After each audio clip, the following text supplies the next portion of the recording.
Hello, in this video we are going to continue with UVing and I'm going to show you the finished version. So I did the UVing and I laid out everything.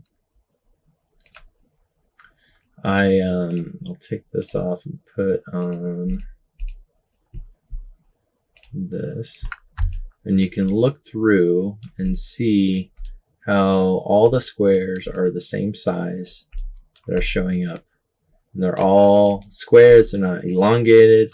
I hit 3 on it, it still looks good. And then I get a little bit of something here, and that's intentional.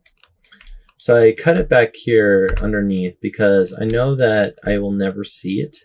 So there's certain parts that I made it so that I was kind of losing texture space, so I made them smaller in size and broke them apart. So if I go over to UV and UV shell, you'll see this is regular size and this is regular size. But the back pieces of these things, so like this is down here, and I scaled it down quite a bit.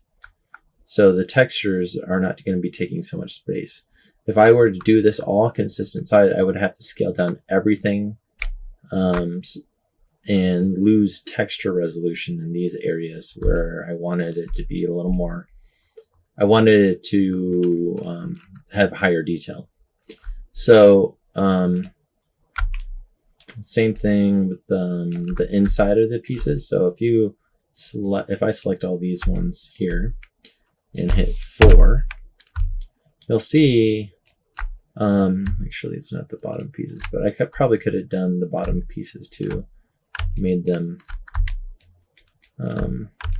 deselected those. So it's all these inside pieces that you never really see. So we never really opened this up. If I had animated, or if I planned to animate a person like pulling this out and you would see the inside, then I probably wouldn't have scaled these down. But since we won't ever see them, I think it's okay to have them have less texture, and that way we can optimize the look. We'll have crisper textures in these other places, so they'll have more resolution. All right, so I usually plan it out like this. I put it all in a square like, and you can figure out where that square is by just following the lines. And then what we need to do then is make sure that you put it down here. So this is the square we want it in, right here. And put it down here and put it right in the center, and then I'm going to scale it all together uniformly. So I can do this, and do this. But I just remembered that I forgot to do a piece because I wanted to do it for this video. So I'll do that. We might have to do this again. So try to get this all in. So it doesn't have to be, so right there, it's not quite hitting, it's not quite going in. So that would be going over it. We want it all inside the line, so hopefully we can do that. I might need to scale down just a bit more. Just a bit more, just to fit everything. And then we can also check for any overlapping textures. So go up to select by type and do overlapping, and it would select them. I don't have any, so that's good. And front facing, so those are all front facing, which is what we want. Hello, I had to stop the video and re-record this part. I noticed there was some kind of modeling problem with this. I was getting non-manifold geometry, and so I thought the easiest way to fix this would be just to recreate it, because I also didn't like that I didn't subdivide it once. I didn't like that the unsubdivided version of this was a square and the output was a circle. and that would cause some texture UV problems. So this way I can fix those two problems. So I subdivided it once. Once I did that, I made a hole in the back of it. So that's pretty much all. So let's just start fresh here. I'm gonna go camera based, and I to select just that piece, just in case you didn't know that, I went to face mode, double selected it, and went to isolate. So I'm isolating just that piece. Now I am going to go to the UV 3 cut and sew, and I am going to cut.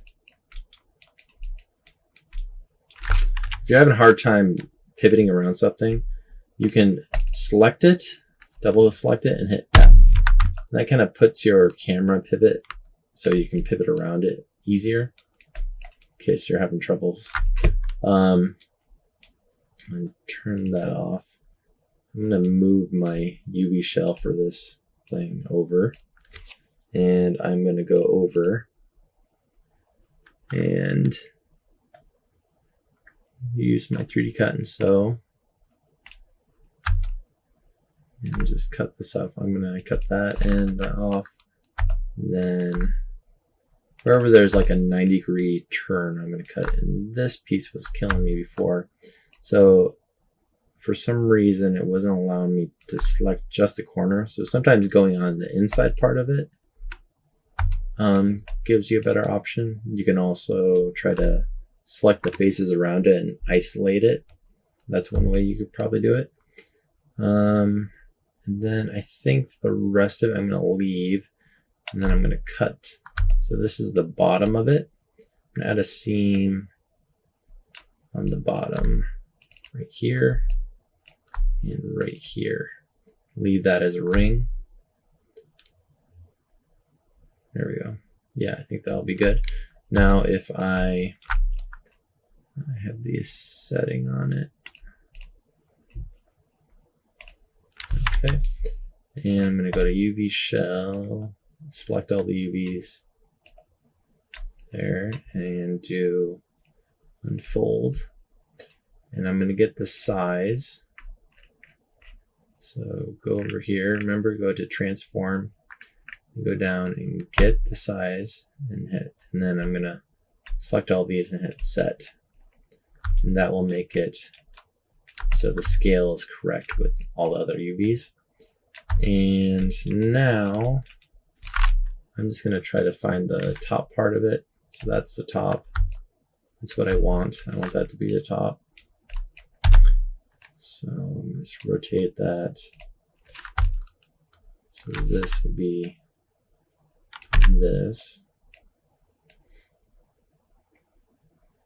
We'll line everything up like that.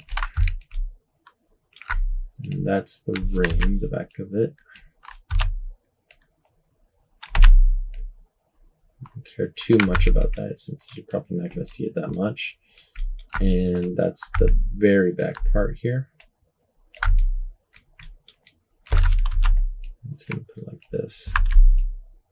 Like that. And then I'm going to try to find a good place to put this. So maybe, usually you can squish things around, but it looks like I have a little bit of a space here. Something like that might be good. And then I'm going to go over here and do that same kind of thing and put it right up there. And that would be, I don't think you need to see me do that twice. So yeah, that's how I would. And then once you've done all this, then you'll be done with your UVs for this table. See you in the next video.